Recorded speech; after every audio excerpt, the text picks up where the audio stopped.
Hello everyone, welcome to research and PhD guide now classes. I am Gaurav Soin और आज हम discuss करने वाले हैं एक बहुत ही इंपॉर्टेंट चीज that is called research paradigm. Research paradigm क्या होता है, ये हर एक रिसर्चर को पता होना चाहिए जब वो रिसर्च करने जा रहे हैं, क्योंकि ये रिसर्च का अस्तित्व है, आप कह सकते हो। रिसर्च पैराडाइम बेसिकली 3 कंपोनेंट से मिलकर के बनता है: ontology, epistemology and methodology. Ontology means reality, real life problems को रिसर्चर्स को डील करना है, उनको सॉल्व करना है, उनके ऊपर रिसर्च करनी है।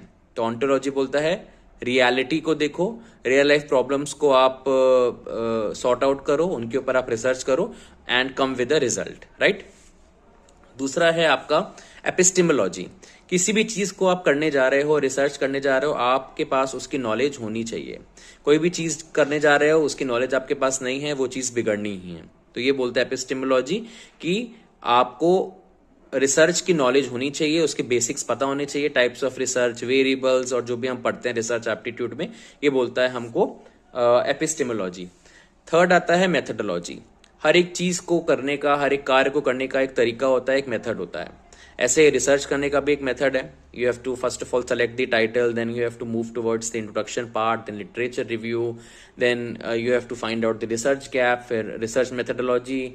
उसके बाद आपको जाना है इसके डाटा एनालिसिस में, then implications, limitations, conclusions, references, then appendix.